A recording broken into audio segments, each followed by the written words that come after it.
Shalom, saudara-saudara yang dikasihi Tuhan. Selamat pagi, selamat hari Minggu, selamat bertemu lagi dalam kasih karunia Tuhan Yesus Kristus.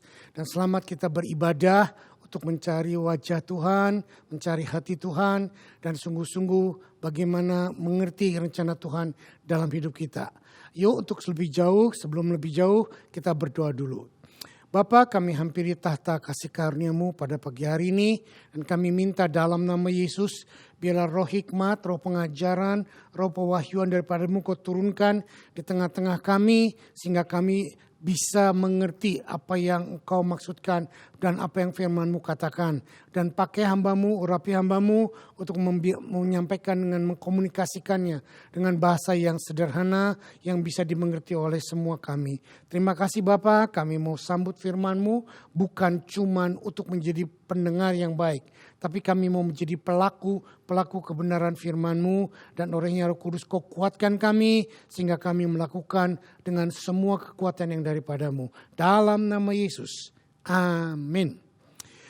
Kembali saudara, tak terasa kita sudah melewati Paskah dan kita sudah self-distancing ternyata hampir 5 minggu lebih, dan rasa kangen ini masih sangat-sangat membara di dalam hati saya.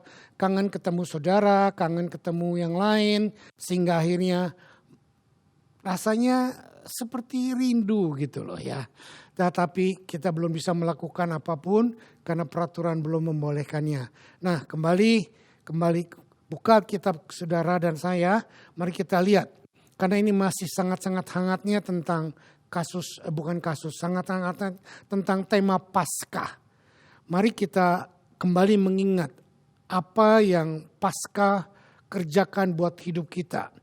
Atau dengan istilah sekarangnya adalah tentang salib Yesus. Dan saya sangat tergugah untuk mempelajari dengan beberapa perkataan Yesus di atas kayu salib.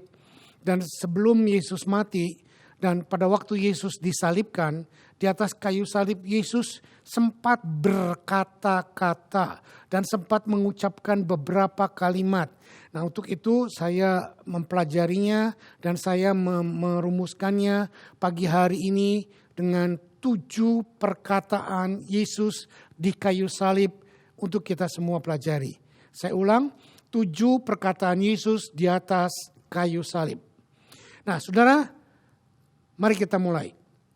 Mari kita buka kitab Lukas 23 ayat 33 sampai 34. Lukas 23 ayat 33 sampai 34. Saya bacakan, berbunyi demikian. Ketika mereka sampai di tempat yang bernama Tengkorak, mereka menyalibkan Yesus di situ dan juga kedua orang penjahat itu, yang seorang di sebelah kanannya dan yang lain di sebelah kirinya. Yesus berkata, "Ya Bapa, ampunilah mereka, sebab mereka tidak tahu apa yang mereka perbuat." Dan mereka membuang undi untuk membagi pakaiannya. Saudara, satu perkataan Yesus yang pertama di atas kayu salib adalah, "Ya Bapa, ampunilah mereka, sebab mereka tidak tahu apa yang mereka perbuat." Perkataan ini dilontarkan Yesus setelah mengalami penyiksaan berat, setelah tubuhnya dicabik-cabik, setelah darahnya tercurah, kepalanya dimakotai duri, dan dia tangannya dipantek kiri kanan, kakinya dipantek paku, dan dia ditarik ke atas salib dalam keadaan penderitaan bersama dengan penjahat-penjahat atau kriminal-kriminal. Nah, kriminal penjahat di sini bukan kriminal biasa, tetapi mereka adalah orang-orang politik. Nah, saudara, kita lihat ketika dalam keadaan meregang nyawa di atas kayu salib, Yesus tidak marah-marah. Yesus tidak memaki-maki. Yesus tidak mukanya menjadi jelek, menahan kesakitan. Dan tidak ada keluar sepatah kata pun, kata protes dari dirinya bahwa aku sebetulnya nggak layak, aku sebetulnya nggak boleh, nggak pantas aku disalib seperti ini karena aku tidak berdosa. Tapi dia tahu persis bahwa memang proses salib adalah bagian yang ditentukan Bapa untuk dia jalani dan lampaui. Saudara, untuk proses penyaliban salib inilah kita sering kali berkata bahwa siapa sih yang membunuh Yesus? Tentara Romawi, Kayafas, orang Yahudi, orang Farisi, ahli Taurat, atau siapa? Saya berkata tidak satupun. Tidak satupun yang membunuh Yesus, tidak ada satupun yang bisa menyalibkan Yesus. Tetapi yang menyalibkan Yesus adalah dosa saudara dan dosa saya. Dosa kita semuanya. Dan itu sebabnya pada waktu kembali ke ayat yang ke-34 Yesus berkata, "Ya Bapa, ampunilah mereka sebab mereka tidak tahu apa yang mereka perbuat." Dan para tentara Romawi itu membuang undi untuk membagi pakaiannya Yesus. Saudara, para tentara Romawi tidak mengerti apa yang dia perbuat. Dia hanya menjalankan tugas dari komandannya, yaitu Pilatus gubernur. Dan gubernur bersama dengan imam-imam besar, mereka sepakat untuk menyalibkan Yesus. Mereka melepaskan Barabas. Saudara, tentara Romawi tidak mengerti yang mereka kerjakan adalah sudah direncanakan oleh Tuhan, oleh Bapa di sorga ribuan tahun yang lalu. Dan mari camkan bersama dengan saya pada pagi hari ini bahwa kematian Yesus, penyaliban Yesus bukan karena orang Yahudi, bukan karena tentara Romawi, bukan karena siapapun. Semua itu adalah karena rencana Tuhan. Sehingga Tuhan berkata ketika di atas salib, Yesus berkata, "Ya Bapa, ampunilah mereka sebab mereka tidak tahu apa yang mereka perbuat." Saudara, Yesus tahu dengan pasti bahwa dia lahir ke dunia dan menjalani hidup dengan hidup yang penuh dengan kekudusan, penuh dengan ketaatan untuk melakukan segenap hukum Taurat, dan tidak ada satupun cacat, celah, kesalahan, apalagi dosa.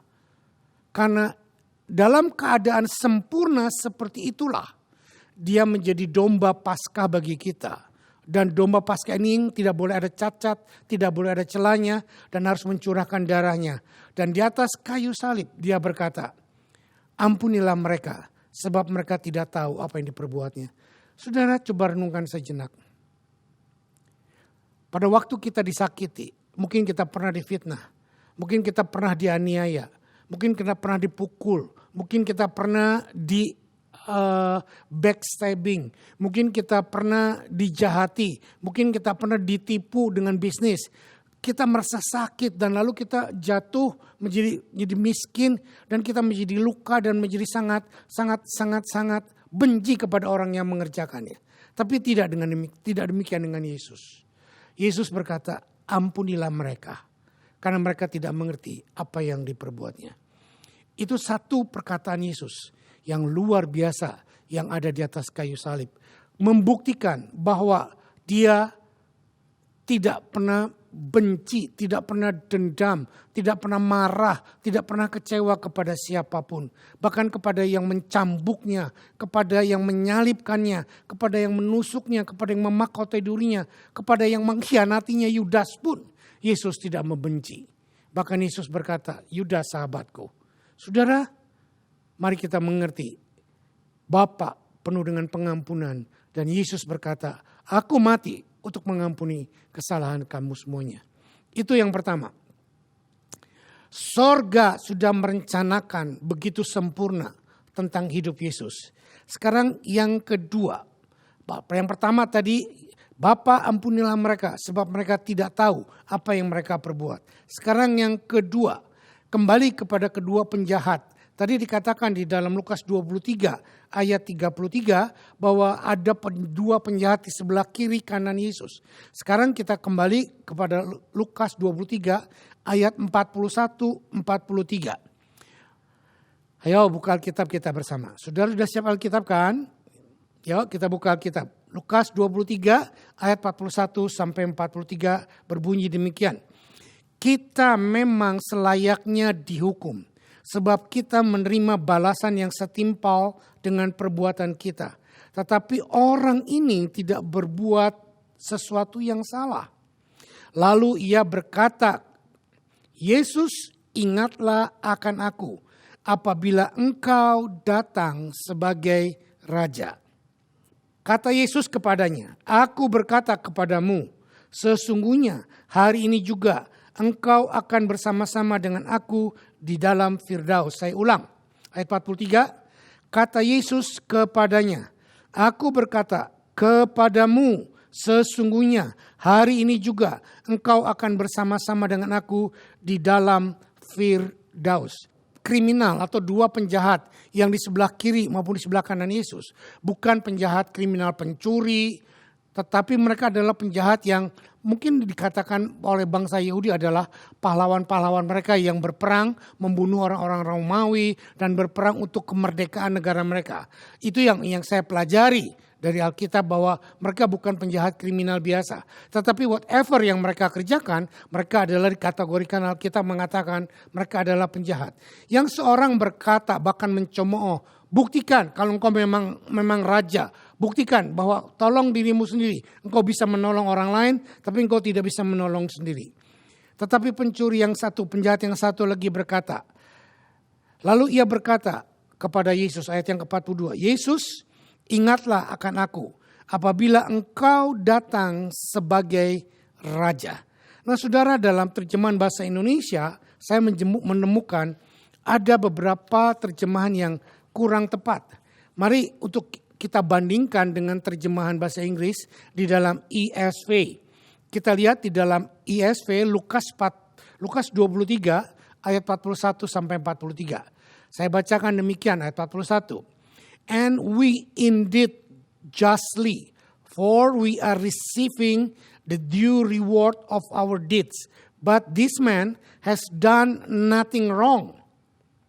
Saudara lihat, penjahat yang di sebelah, yang satunya berkata bahwa kita sesungguhnya memang layak untuk disalib karena kita berbuat kejahatan. Tetapi dia berkata, orang ini yang di tengah ini, yaitu Yesus, dia tidak membuat satupun yang salah. Ayat 42 berkata, and he said to Jesus, Jesus, remember me when you come into your kingdom. Saya ulang. Jesus, remember me when you come into your kingdom. Ayat 43. And he said to him, truly I say to you, today you will be with me in paradise. Nah saudara, kembali.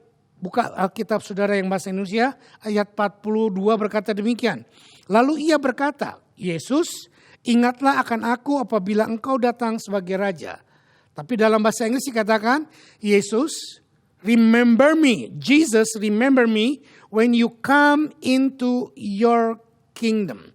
Mari kita lihat dua perbedaan ini. Dalam bahasa Indonesia dikatakan, apabila engkau datang sebagai Raja. Saudara, kata apabila itu adalah maybe atau mungkin yes, mungkin no, mungkin ya, mungkin tidak. Tidak mengandung satu kata kepastian, tidak mengandung satu certainty kapan akan terjadinya. Jadi terjemahan bahasa Indonesia kurang kuat dikatakan bahwa apabila engkau datang. Tetapi dalam bahasa Inggris dikatakan Jesus, remember me. Jesus, ingatlah aku. When? Pakai kata when. Not if. Not may. Tetapi dikatakan when. Nah, bagi saudara yang mengerti bahasa Inggris, kata when itu mengandung satu level kepastian. Certainty. Pasti terjadi when. Ya, bukan if. Bukan apabila. Jadi, when you come into your kingdom, perhatikan, into your kingdom. Sedangkan dalam bahasa Indonesia, apabila engkau datang sebagai raja. Perbedaannya, your kingdom and sebagai raja. Dikatakan, when you come into your kingdom. Jadi dengan kata lain, penjahat ini kriminal ini mengatakan kepada Tuhan bahwa Tuhan, aku percaya Engkau adalah seorang raja dan Engkau punya kerajaan. Itu sebabnya ingatlah akan aku pada waktu Engkau ada di kerajaanmu, pada waktu Engkau masuk ke dalam kerajaanmu. Saudara perhatikan, sedangkan dalam bahasa Indonesia dikatakan bahwa Yesus, ingatlah akan hendaku apabila Engkau datang sebagai raja. Kata apabila datang sebagai raja itu masih nggak jelas. Tetapi dengan kata lain, when you come into your kingdom. Saudara, penjahat yang ini berkata bahwa dia mempunyai iman. Dia mendeklarasikan iman. Bahwa dia berkata-kata dengan sungguh, Yesus, aku percaya kamu tuh raja. Yesus, aku percaya kamu punya kerajaan. Jadi kalau kamu masuk ke kerajaanmu, pada waktu kamu masuk ke dalam kerajaanmu, ingatlah kan aku. Jadi penjahat ini sudah mendeklarasi dan mengakui bahwa Yesus seorang raja yang berkuasa. Waktu sekarang ini sang raja sedang menderita bersama-sama dengan dia di atas kayu salib. Jadi sang penjahat secara realita tidak melihat Yesus sebagai seorang raja, tetapi dia melihat dengan kacamata iman dari apa yang Yesus ucapkan, dari apa yang Yesus lakukan, dan apa tanda-tanda kehidupan Yesus. Dia punya kacamata iman yang pasti bahwa ini bukan orang biasa. Ini adalah seorang raja yang berkuasa. Saudara perhatikan, apa namanya ini? Iman. Dan di dalam kerajaan sorga, di dalam hadapan Bapa di sorga, di hadapan Tuhan Yesus, iman adalah merupakan currency yang terbaik. Tanpa iman tidak mungkin menyenangkan Tuhan. Tanpa iman tidak mungkin sesuatu terjadi. Penjahat ini punya iman dan mendeklarasikan. Bukan cuma punya iman di dalam pikirannya. Bukan cuma punya iman di dalam hatinya. Tapi penjahat ini punya iman dan mengucapkan perkataannya. Jesus, remember me when you come into your kingdom. Wow. When you come into your kingdom. Jelas dia berkata bahwa Yesus punya kerajaan. Kalau Yesus punya kerajaan, berarti Yesus adalah seorang raja. Deklarasi ini sudah kelihatan. Deklarasi ini jelas sekali. Saudara bisa melihat sekarang perbedaannya antara yang Indonesia dan yang Inggris. Ingatlah akan aku apabila engkau datang sebagai raja. Tetapi orang dalam terjemahan bahasa Inggris katakan, remember me when you come into your kingdom. Dan jawaban Yesus kepadanya, and he said to him, truly I say to you, today you will be with me in paradise. Saudara perhatikan, dalam bahasa Indonesia tidak terlalu kuat penekanannya. Yesus berkata kepadanya, aku berkata kepadamu, sesungguhnya hari ini juga engkau bersama-sama dengan aku di dalam Firdaus. Tetapi di dalam bahasa Inggris dikatakan, truly itu benar-benar, sejatinya, tidak mungkin tidak terjadi. Jadi dengan kata lain, Yesus memberikan jaminan kepada penjahat itu bahwa truly, sesungguhnya dengan benar, today you will be with me in paradise. Nah, saudara perhatikan. Kapan penjahat itu akan ada di dalam paradise atau di Firdaus bersama dengan Tuhan Yesus? Today. Saya mau menekankan ini. Banyak ajaran agama berkata perjalanan dari bumi menuju ke sorga 7 hari. Melewati lembah, melewati ini, 7 hari keliling-keliling dulu. Tetapi Alkitab yang kita percayai, bahkan firman yang dikatakan oleh Tuhan Yesus, berkata apa? Today, you are with me in paradise. Jadi perjalanan dari bumi ke surga tidak memakan 3 hari, tidak memakan 7 hari. Tetapi hanya 1 hari. Begitu kita mati, iman kita, percaya kita kepada Yesus, dideklarasikan bersama dengan Tuhan Yesus dan kita masuk surga. Dan saudara masih ingat khotbah saya tentang Paskah, bagaimana waktu Yesus bangkit dari kematian, wanita Maria Magdalena mau menyentuh dia, Yesus bilang apa? Jangan. Kenapa? Karena dia belum memberikan darahnya kepada Bapa di sorga. Dan perjalanan Yesus dari dunia ke sorga itu cuma 1 hari. Bahkan gak sampai 1 hari. Saya gak tahu berapa lamanya.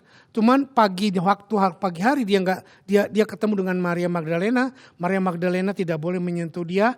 Tetapi sore hari dia sudah ada lagi di bumi. Dan dia sudah menyatakan dirinya kepada murid-murid yang ada di kamar loteng. Dan dia berkata, ini aku. Saudara perhatikan. Jadi perjalanan dari sorga ke bumi yang dilakukan oleh Tuhan Yesus cuma 1 hari 2 kali jalan. Pulang pergi. Jadi today you are with me in paradise. Itu yang pertama. Yang kedua yang mau saya tekankan. Yesus yang punya sorga. Dia raja kerajaan sorga. Jadi dia memberikan jaminan kepada kita bahwa dialah yang bisa memberikan semua orang masuk sorga. Itu sebabnya saya tekankan hari ini. Percayalah kepada dia. Di atas kayu salib, dia bisa memberikan jaminan kepada penjahat yang tidak melakukan apapun. Dari pertobatannya, dia cuma percaya Yesus Tuhan dan Raja. Dan saat itu juga dia mati bersama dengan Tuhan di sorga. Jadi hanya pemilik sorga, hanya pemilik kerajaan Allah yang berhak, yang bisa, yang memberikan tiket masuk sorga, yaitu Yesus Kristus. Dan dia sudah buktikan bahwa lewat kerajaannya, lewat kematiannya, perkataannya menjadi jaminan bahwa penjahat yang di sebelah kanannya bersama dengan Yesus hari itu juga masuk sorga. Yang ketiga sekarang. Yang ketiga. Yohanes 19 ayat 25-27. Yohanes 19 ayat 25 sampai 27. Yuk kita baca. Dan dekat salib Yesus berdiri ibunya dan saudara ibunya, Maria istri Klopas dan Maria Magdalena. Saudara, jadi ada 3 Maria di sini. Maria ibunya, Maria istri Klopas dan Maria Magdalena. Lalu ayat 26, ketika Yesus melihat ibunya dan murid yang dikasihnya di sampingnya, berkatalah ia kepada ibunya, "Ibu, inilah anakmu." Lalu ayat yang ke-27 berkata, kemudian katanya kepada murid-muridnya, "Inilah ibumu." Dan sejak saat itu murid itu menerima dia di dalam rumahnya. Saudara perhatikan, di tengah kesakitan yang luar biasa, di tengah darah bercucuran, punggungnya, tubuhnya dicabik-cabik semua, telanjang. Yesus tidak mengerang, Yesus tidak teriak kesakitan, Yesus tidak memaki-maki, Yesus tidak bersungut-sungut. Tetapi Yesus memperhatikan kehidupan orang yang dekat dengan dia. Wow. Memperhatikan diri sendiri aja sudah rasanya susah banget. Tapi ini di atas kayu salib. Dalam keadaan bercucuran darah. Dalam keadaan kepalanya dimahkotai duri. Dalam keadaan tangan kakinya dipaku. Dia masih memikirkan wanita yang melahirkan dia. Dan dia masih memikirkan orang-orang yang mengasihi dia. Sehingga dia berkata kepada Maria, "Ibu, inilah anakmu." Siapa dia? Yohanes. Lalu kepada Yohanes dia berkata, "Inilah ibumu." Saudara, apa pengertiannya? Pengertiannya di sini kita katakan adalah bukti kasih dan perhatian yang luar biasa dari Tuhan kita kepada orang-orang yang dikasihinya. Pertanyaannya, saudara dan saya orang yang dikasihi Tuhan bukan? Yes, dia mati untuk saudara dan saya. Itu sebabnya kita termasuk bagian yang diperhatikan oleh dia. Pada waktu dia ada di dalam keadaan sakratul maut, meregang nyawa di atas kayu salib. Dan dia berkata bahwa, "Samuel, masa depanmu oke. Samuel, Yusuf, kehidupanmu oke. Samuel, Yusuf, jangan takut. Aku yang menjamin seluruh masa depanmu." Seperti dia menjamin masa depannya Maria. Seperti dia menjamin masa depannya Yohanes. Dan dia berkata, "Inilah ibumu, inilah anakmu." Jadi mereka dipertemukan di atas kayu salib oleh kasih Tuhan yang luar biasa. Saya mau berkata, saudara, jangan takut. Akan COVID-19 kah? Corona kah? Atau apakah? Jangan takut dengan dampak imbas yang kelihatannya berat, pekerjaan yang hilang, bisnis yang hancur. Tuhan berkata, aku akan hadapi. Di atas kayu salib aku sudah pikul semuanya. Di atas kayu salib aku sudah merencanakan masa depanmu. Bahwa engkau yang kena COVID sekalipun. Ada banyak hamba-hamba Tuhan yang kena COVID mati. Keluarganya aku sudah urus. Aku sudah atur. Jangan takut. Jangan berkata aku enggak siap. Semua yang terjadi dalam hidupmu Tuhan sudah siapkan. Masalah siap atau tidak siap adalah urusannya Tuhan. Karena kita pasti dipersiapkan oleh Tuhan. Tuhan Yesus sudah menyiapkan yang terbaik bagi kita lewat kematiannya di atas kayu salib. Bukti dia memperhatikan Maria, dia memperhatikan Yohanes. Saudara perhatikan ini. Jadi jangan lagi berkata kepada saya, Pak saya nggak tahu gimana nanti kerjaannya hilang. Pak saya nggak tahu gimana bisnisnya hilang. No. Percayalah. Meskipun kau belum bisa melihat bagaimana caranya. Meskipun belum melihat apa yang akan kau lakukan, apa yang bisa kau perbuat. Tapi percayalah di atas kayu salib. Yesus sudah merencanakan masa depanmu ada di dalam dia. Di atas kayu salib, Yesus sudah merencanakan kesehatanmu ada di dalam dia. Di atas kayu salib, kebahagiaan rumah tanggamu sudah direncanakan ada di dalam dia. Di atas kayu salib, semua anak-anakmu sudah direncanakan punya masa depan yang cara di dalam dia.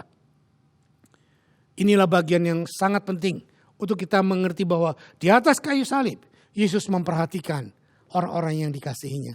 Termasuk dia juga memperhatikan saudara dan saya. Next, sekarang yang keempat.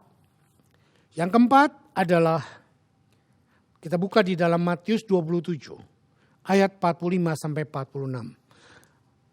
Perkataan Yesus yang keempat adalah, Eli, Eli, lama sabachthani. Yuk kita baca ayatnya. Matius 27 ayat 45 sampai 46.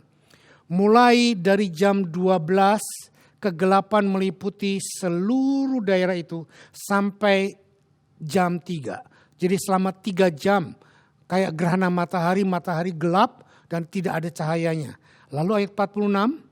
Kira-kira jam 3 berserulah Yesus dengan suara nyaring. Eli, Eli, lama sabachthani. Artinya, Allahku, Allahku, mengapa engkau meninggalkan aku? Yuk baca ayat 46 sama-sama. 2, 3. Kira-kira jam 3 berserulah Yesus dengan suara nyaring. Eli, Eli, lama sabachthani. Artinya, Allahku, Allahku, mengapa engkau meninggalkan aku? Nah saudara, ada sedikit perkataan yang berbeda di dalam terjemahan Markus. Coba buka Alkitab saudara, Markus 15. Markus 15 ayat yang ke-34. Kita sedikit lihat perbandingan ucapan bahasa Ibraninya. Dalam Markus 15 ayat 34 berkata demikian. Dan pada jam 3 berserulah Yesus dengan suara nyaring. Eloi, Eloi, Allahku sabachthani, yang berarti Allahku, Allahku, mengapa engkau meninggalkan aku? Eloi atau Eli adalah bahasa Hebrew daripada Allah. Tuhan. Eloi, Tuhan. Bicara tentang berseru, berteriak, Yesus berkata, Eloi, Eloi, Tuhanku, Tuhanku, lama sabachthani. Mungkin bagi saudara yang nggak mempelajari dengan serius, saudara nggak melihat sesuatu yang luar biasa. Tetapi bagi pelajar-pelajar Alkitab yang mempelajari dengan serius, saudara akan mengerti.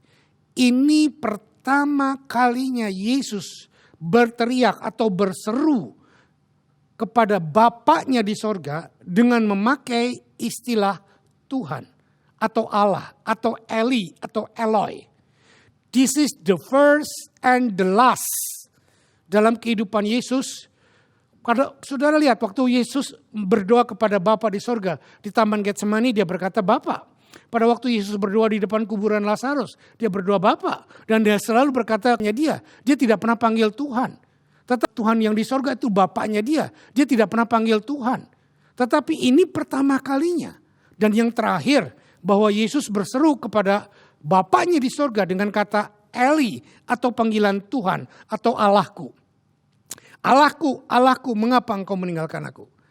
Coba renungkan sejenak. Saudara perhatikan, hubungan Bapa, Anak, dan Roh Kudus yang kita kenal dengan Trinitas. Dan kita tidak tahu sampai sejauh mana keajaibannya. Tetapi yang dikatakan Trinitas adalah ini. 3 di dalam satu kesatuan. Dan penyertaan Bapa di sorga kepada Yesus, yaitu lewat Roh Kudusnya juga dikirimkan. Berkali-kali terjadi waktu dibaptisan juga Yesus dibaptis dan muncul Roh Kudus. Jadi triunitas itu bekerja bersama di dalam diri Yesus. Jadi 3 ini tidak terpisahkan. Tetapi pada waktu di atas kayu salib, Yesus berteriak dengan nyaring, Eli, Eli, lama sabachthani. Artinya,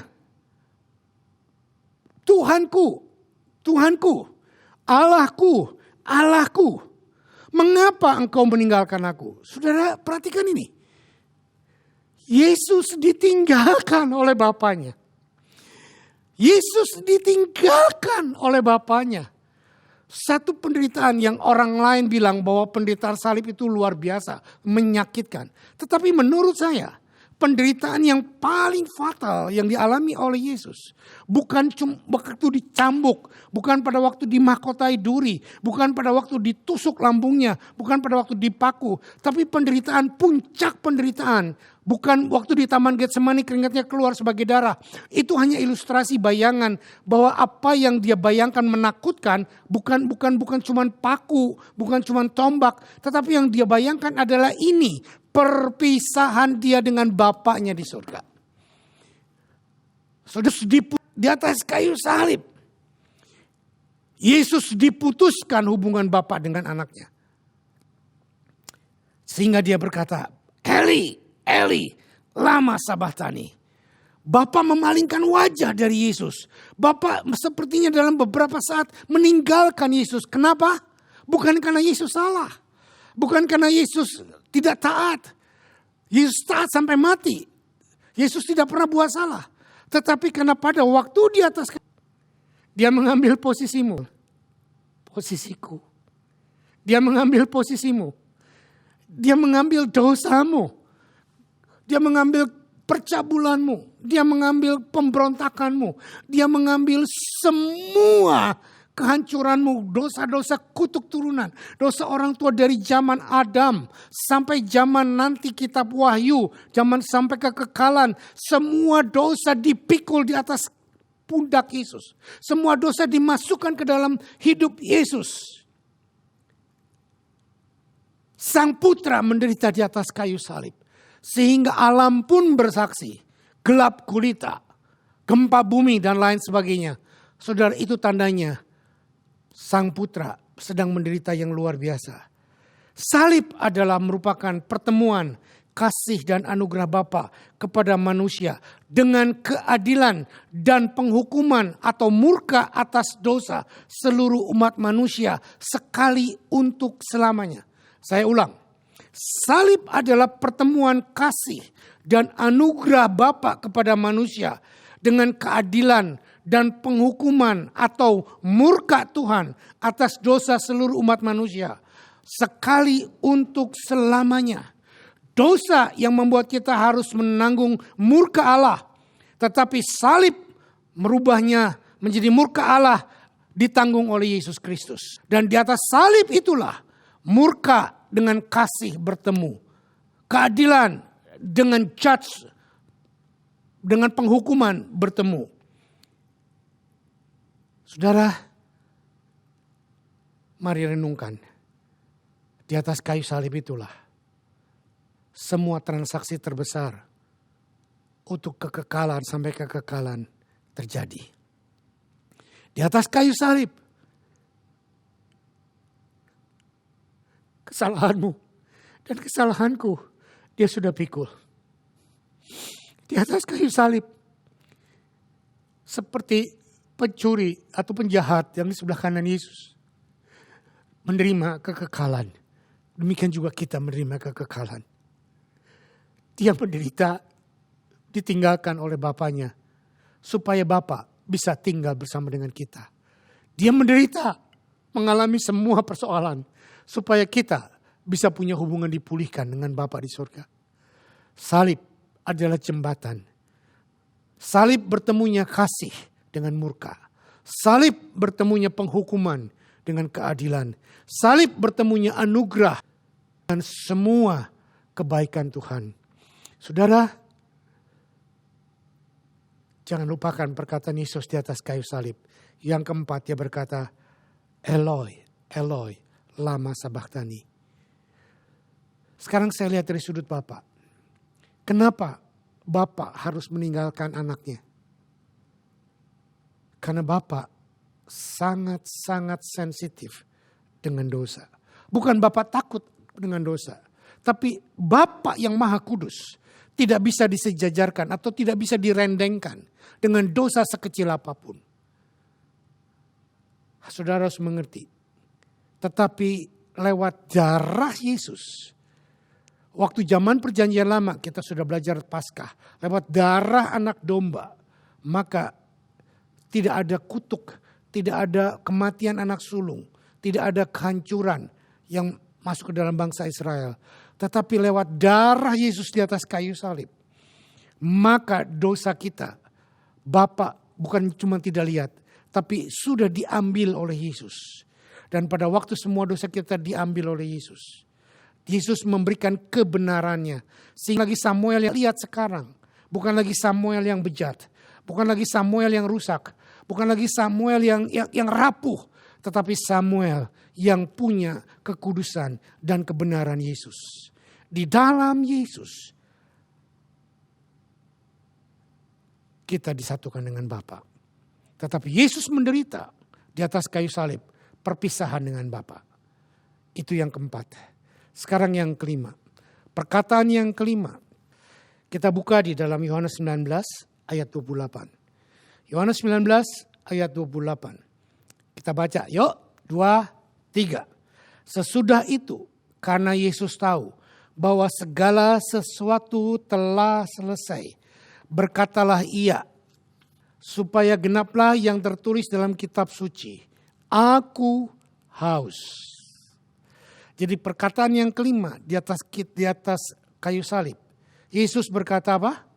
Aku haus. Saudara, coba pikir, renungkan baik-baik. Sesuatu yang menurut saya sesuatu yang sangat aneh. Orang yang lagi meregang nyawa, orang yang lagi kesakitan, orang yang lagi di antara hidup dan mati. Darah bercucuran seluruhnya.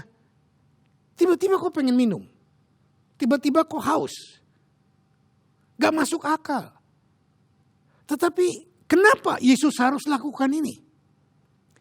Karena ini sudah dituliskan di dalam nubuatan dari 2000 tahun yang lalu.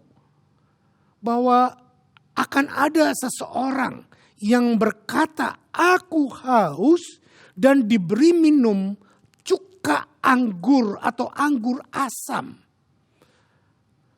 Nubuatan 2000 tahun yang lalu digenapi di dalam kematian Yesus di atas kayu salib. Yang berkata, aku haus. Yang mengatakan nubuatan ini adalah Raja Daud. Yuk kita buka Mazmur 69 ayat 21. Mazmur 69 ayat 21 ayat 22 bukan 21 sorry. 22 berkata demikian. Bahkan mereka memberi aku makan racun. Pada waktu aku haus, mereka memberi aku minum anggur asam. Saya ulang. Mazmur 69 ayat 22. Bahkan mereka memberi aku makan racun. Dan pada waktu aku haus, mereka memberi aku minum anggur asam.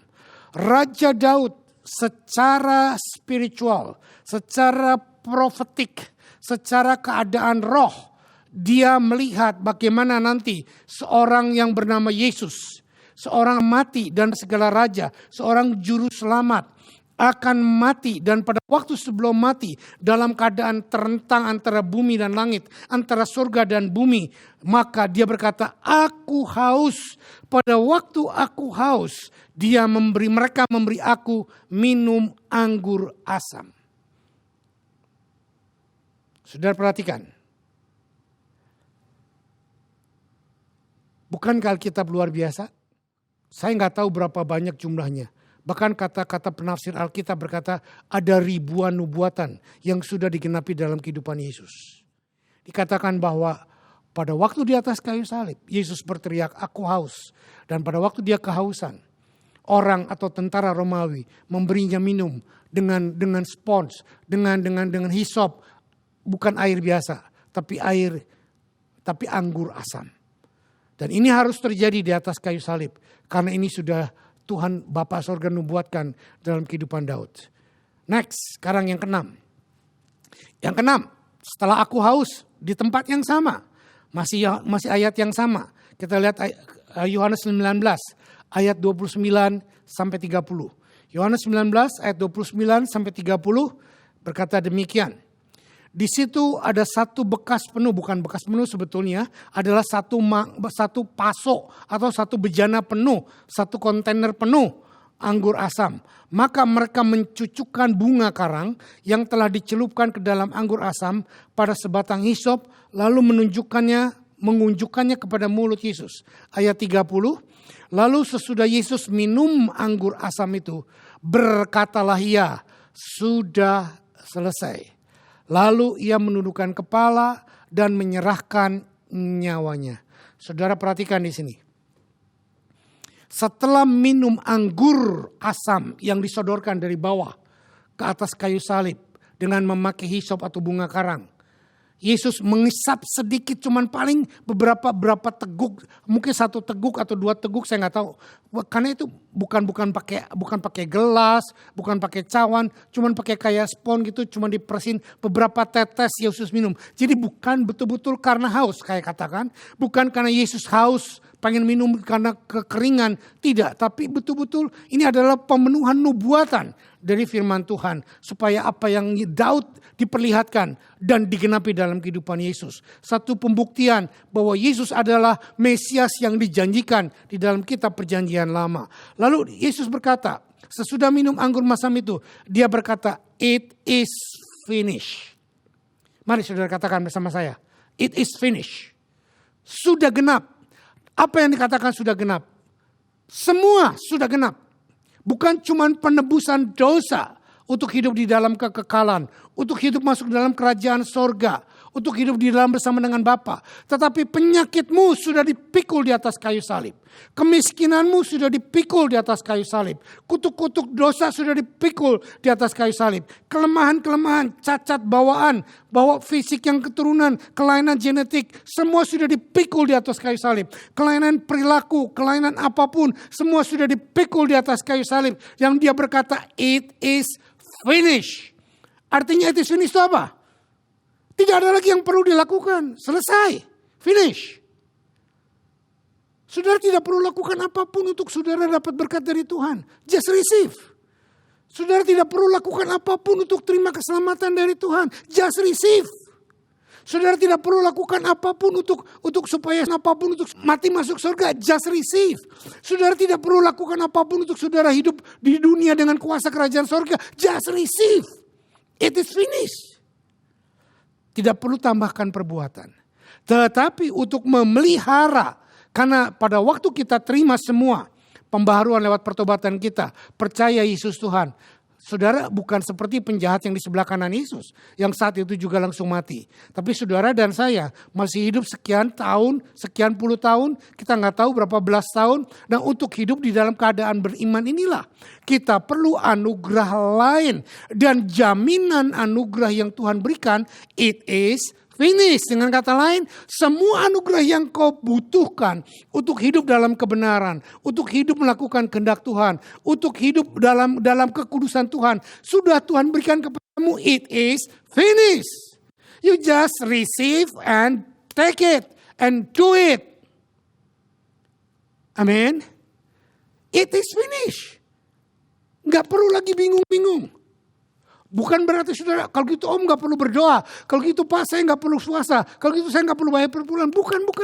Saudara tidak berdoa, puasa, bayar per bulan untuk diberkati, tidak. Tetapi saudara berdoa, puasa, bayar per puluhan sebagai bukti bahwa saudara mengasihi Tuhan. Karena semua sudah finish. Amin. Ini yang harusnya jadi pola pikir kita. Bukan karena kalau kamu gak bayar perpuluhan gak diberkati. Enggak. Kita bayar perpuluhan karena kita mengasihi Tuhan. Kita kasih persembahan karena kita mengasihi Tuhan. Kita melayani karena kita mengasihi Tuhan. Bukti daripada kita mengasihi Tuhan adalah perbuatan kasih kita kepada orang lain. Tidak perlu ditambahkan dengan apapun. Bukti bahwa saudara berdoa, bukti saudara puasa adalah bukan untuk memaksa Tuhan melakukan kehendak saudara, bukan. Tetapi untuk saudara berkata, Tuhan aku cinta engkau, aku mengasihi engkau, aku ingin dekat dengan engkau. Itulah bukti segala sesuatu finish. Jangan ditambahkan lagi dengan apapun. Dengan persyaratan perbuatan baikmu, kau harus berbuat baik begini, kau harus buat. Tapi no. Tetapi perbuatan baik kita bukan syarat. Tapi perbuatan baik kita, perbuatan ketaatan kita adalah bukti bahwa kita sudah hidup di dalam kasih Tuhan yang finish. Amin. Yang ketujuh. Perkataan Tuhan Yesus di kayu salib yang ketujuh. Kita buka Lukas 23 ayat 44 sampai 47. Lukas 23 44 sampai 47. Berbunyi demikian. 44. Ketika itu hari sudah kira-kira jam 12, lalu kegelapan meliputi seluruh daerah itu sampai jam 3. Lagi-lagi saya katakan semua Matius, Markus, Lukas, Yohanes menulis 3 jam Yesus meregang nyawa di atas kayu salib, jam 3 pagi, jam 3 sore dia melepaskan nyawanya. Sebab matahari tidak bersinar dan tabir bait suci terbelah 2. Ayat 46. Yuk kita baca keras-keras ayat 46 bersama-sama. 2, 3. Lalu Yesus berseru dengan suara nyaring, "Ya Bapa, ke dalam tanganmu kuserahkan nyawaku." Dan sesudah berkata demikian, ia menyerahkan nyawanya. Ayat 47, ketika kepala pasukan melihat apa yang terjadi, ia memuliakan Allah, katanya, "Sungguh orang ini adalah orang benar." Saudara perhatikan. Ditarikan nafas yang terakhir sebagai manusia. Yesus masih menyelamatkan tentara Romawi. Loh, bagaimana menyelamatkan? Loh, saya baca ayat ke-47. Yuk kita lihat. Ketika kepala pasukan melihat apa yang terjadi, ia memuliakan Allah. Nah, kata memuliakan Allah itu berarti percaya Yesus itu Allah. Dia percaya dan sungguh katanya orang ini adalah orang benar. Lagi-lagi deklarasi iman bahwa Yesus tidak salah. Yesus adalah raja yang benar. Yesus adalah orang benar. Di penghujung nafas yang terakhir, dia menyerahkan nyawanya kepada Bapa dan dia menyelamatkan orang tentara Romawi yang di bawah yang melihat itu semuanya. Wow. Saudara perhatikan. Lagi-lagi saya ulang pernyataan awal saya tadi. Saudara, saya tentara Romawi, Kayafas, bahkan Pilatus, siapapun tidak membunuh Yesus. Karena dia Tuhan, dia tidak mungkin bisa dibunuh. Salib tidak bisa membunuh. Setan tidak bisa membunuh. Jadi jangan tanya siapa yang membunuh Yesus. No, tidak ada yang bisa membunuh Yesus. Tetapi jelas, yuk kita lihat ayat 46. 46 berkata, kita ulangi. Lalu Yesus berseru dengan suara nyaring, "Ya Bapa." Nah, saudara perhatikan. Kalau tadi dia bilang Eloi, sekarang lagi-lagi Bapa. Dikatakan ya Bapa. Berarti prosesnya sudah selesai, pemisahan sudah selesai. Sekarang yang perhatikan, tanganmulah kuserahkan nyawaku. Saudara perhatikan, Yesus menyerahkan nyawanya sendiri kepada Bapa di sorga. Yesus tidak direbut nyawanya. Yesus tidak direnggut rohnya oleh tombak, oleh cambuk, oleh salib, oleh mahkota duri, oleh dosa, oleh setan, oleh kejahatanmu, oleh orang Yahudi, oleh tentara Romawi, oleh Pontius Pilatus, oleh siapapun. Yesus nyawanya tidak bisa diambil, tidak bisa dibunuh. Tetapi Yesus berkata, "Bapa, ku serahkan nyawaku kepadamu." Dengan kata lain, dia dengan rela mati di salib dan menyerahkan nyawanya kepada Bapa, dan dia sodorkan kehidupannya kepada Bapa, dan apabila nanti dia bangkit dan 3 hari kemudian dia menerima kembali kehidupannya dan dia bangkit dari kematiannya. Tuhan Yesus mati di atas kayu salib. Tidak ada satupun yang membunuh. Tuhan Yesus mati di atas kayu salib untuk melakukan kehendak Bapa, untuk membayarkan proses penebus dengan darah seluruh umat manusia. Atas murka Allah dengan darahnya sendiri yang tanpa dosa, tanpa cacat, serta memulihkan hubungan Sang Bapa dengan manusia untuk hidup di bumi dengan otoritas kerajaan sorga. Saudara, inilah salib dalam hidup kita. Saya ulang sekarang. 7 perkataan Yesus di salib.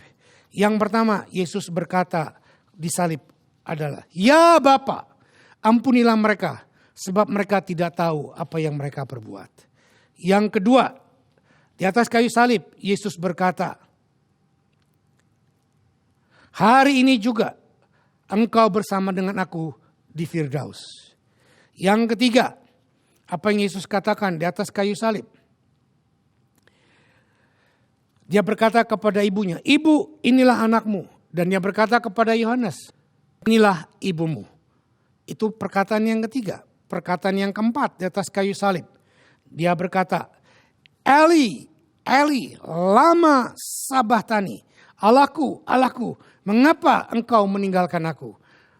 Perkataan yang keenam. Dikatakan bahwa it is finished. Sudah selesai. Perkataan yang ketujuh. "Bapa, kepadamu kuserahkan nyawaku." Mari mengingat perkataan Yesus di atas kayu salib yang terakhir. "Bapa, kuserahkan nyawaku kepadamu." Mari kita berdoa. Serahkan hidup kita kepada Bapa yang baik di sorga melalui korban Yesus di atas kayu salib. Mari kita tundukkan kepala.